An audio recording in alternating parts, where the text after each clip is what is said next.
Shalom. Let's pull up today's question.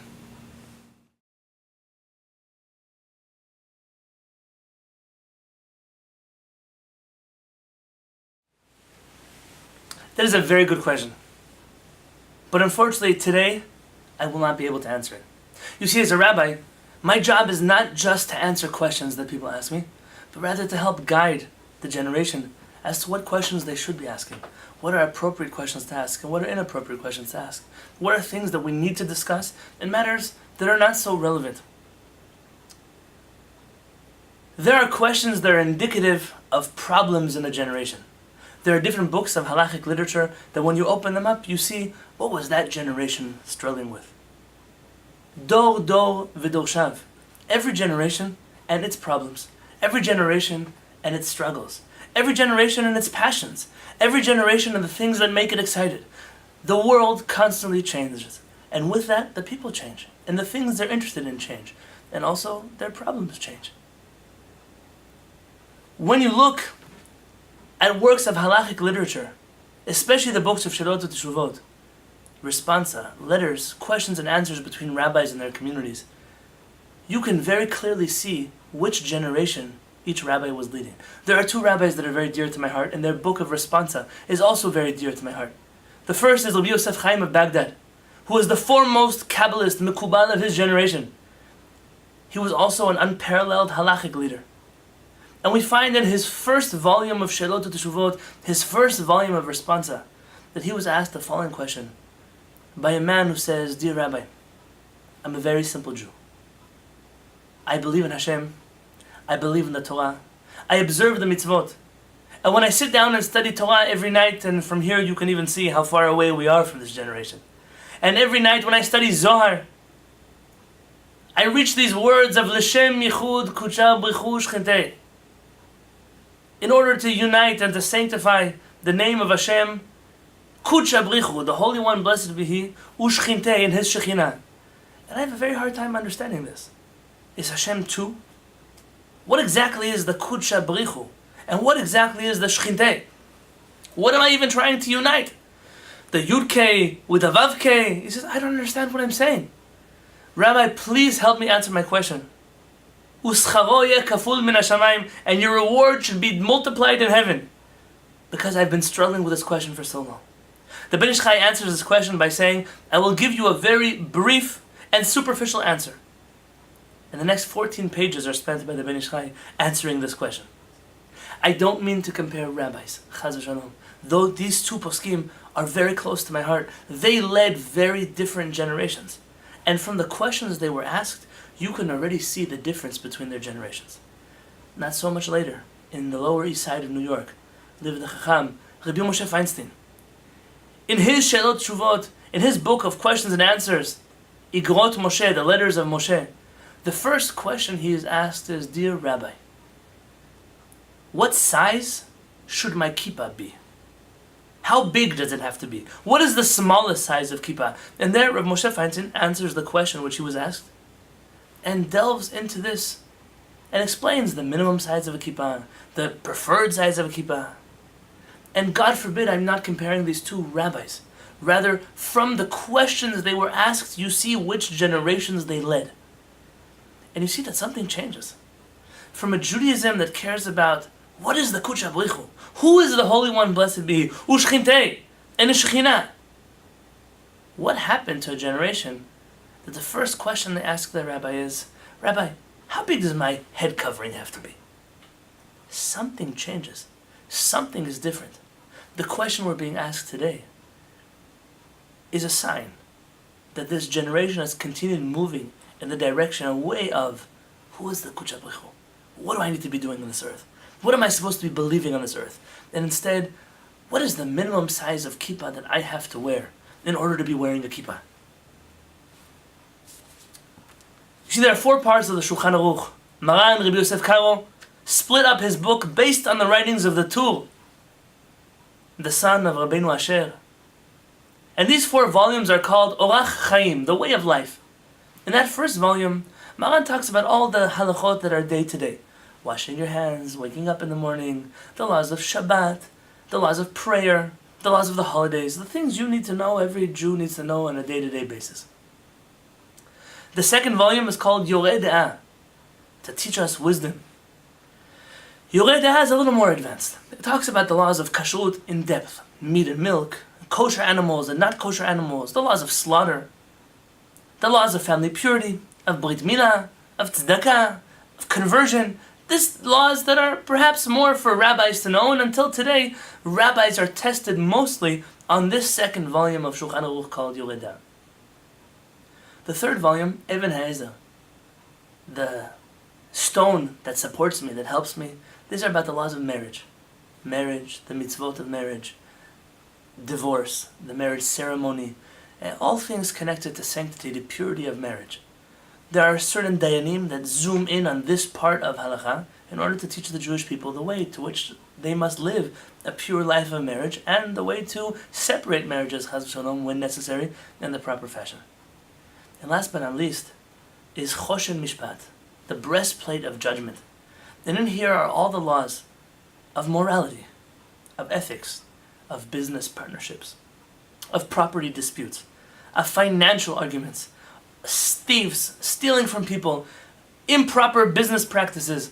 This whole volume of Shulchan Aruch is the foundation of what is an ethical Judaism, not a spiritual Judaism, not a divine Judaism, but a Judaism that makes you into the best human being that you can be, the most refined human being you can be. A curious thing happens. If you look into the older volumes of questions and answers, of She'elot u'Teshuvot, that rabbis were asked, the majority of questions fall out in Choshen Mishpat, in the laws of ethical business practices. Sometimes a lot in the laws of Even HaEzer, how to have a marriage of sanctity, of holiness. And as we move forward into the future, those two volumes of halachic responsa start to become slimmer and slimmer and slimmer, until there are books today that are published that don't even touch those two volumes of Shulchan Aruch. You see, Rabbi Israel Salanter, the famous founder of the Musar movement in Europe, he said that people are so concerned about the food that comes into their mouth. They're so concerned about which kosher symbol, about how I checked those vegetables, about all the things that go into my mouth. But nobody cares if the things that come out of my mouth are kosher as well. The things I say about other people, the relationships which I damage, the businesses which I harm, the people who I hurt. Why don't people check for kosher symbols on what comes out of their mouth? And I believe that our generation needs to be asked the same exact question. What questions are we asking? What really bothers our generation? We live in an unbelievable generation. Today you can have a person who observes Shabbat, eats kasher, wears the right kind of long coat or hat or whatever it is that you need today to be considered an Orthodox Jew. And they can steal, and they can lie, and they can cheat. This person can hurt people, can mock people in front of the entire community. But they're still considered a Torah-observant Jew. We forgot about those parts of the Shulchan Aruch that demand from us first to be a human being with integrity, to care about the things that HaKadosh Baruch Hu truly cares about. It doesn't mean that one replaces the other one, chas v'shalom. But what good is it to have a person who is good for nothing? So yes, he does the mitzvot. Yes, HaKadosh Baruch Hu will give them credit where credit is due. But inside, they're a walking, talking Chilul Hashem, desecration of Hashem's name. And it's precisely this generation in which this problem is so large, is so huge.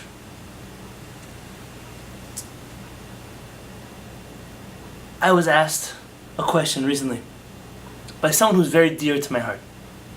And I'll cover up enough details so that nobody will know who I'm talking about. I have a dear friend. A person who I know is a true Yireh Shamayim. A person whose connection to HaKadosh Baruch Hu is genuine. Of that I'm certain. And this person called me up saying that they had lent a sum of money to their friend. And this friend stole money, not just from him, but from many other people, and ran away to another country.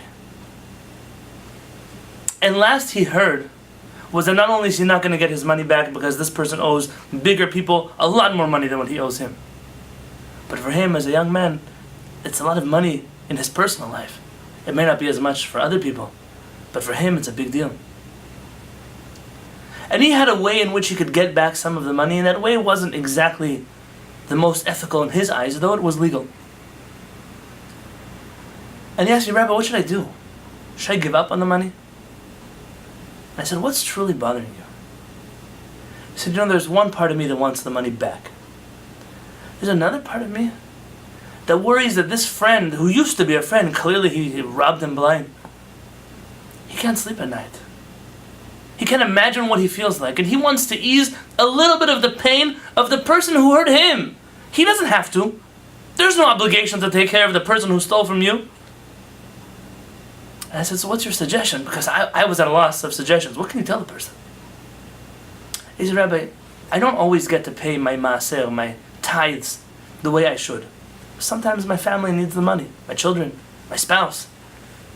And so I have a notebook in which I write every month how much money I owe to maaser, to tithes, to charity. I said, Rabbi, if I let go of my debt to him, could I take that off of the money for tzedakah that I owe? You think HaKadosh Baruch Hu will be happy that instead of chasing after him, I perhaps choose just to subtract that amount of money from the money that I owe to Hashem? I was asked this question on the eve of the high holidays. I was so choked up, I couldn't even answer. Do you understand that in this world, such a question is such a rarity? I get questions, Rabbi, can I eat this kosher symbol? Rabbi, what happens if I put meat in the wrong pot? Rabbi, what happens if I want to cook something on Shabbat or on Yom Tov? How do I do it? I've never been asked a question like that before. There's another person in pain because they stole from me. Do you think Hashem would be happy if I used the money back to Hashem? My friends, I ask you to do us a favor. Focus on the really important Jewish issues. Don't look away from the other things that are also equally important. But the nature of the world is that when you focus on one thing, you inevitably lose focus of something else entirely. When our halachic observance becomes obsessive compulsive disorder in details of Shabbat, of kashrut, of which kind of tefillin, what time services have to be exactly, and we lose touch with who we're really meant to be, that is the greatest tragedy that happens to Am Yisrael. That in one generation we can go from asking, how great is Hashem? And the next generation asking, how great does the size of my kippah have to be? But this is not a new struggle. And perhaps I'll end off with the words of our prophet, Yeshayahu. In the first chapter of Yeshayahu, you should know his words are so harsh. His words are so full of judgment against the Jewish people that it's the custom of the Jewish community only to read these words once a year, in our harshest of times in the summer. But there's a verse there that is fitting, and every time I think about it, I wonder, are we repeating the mistakes of history? The Navi tells us,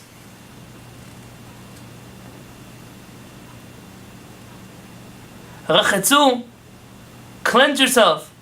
Hizaku asiru ro'a ma'alechem mineged enai. Remove the evil of your doings from before me.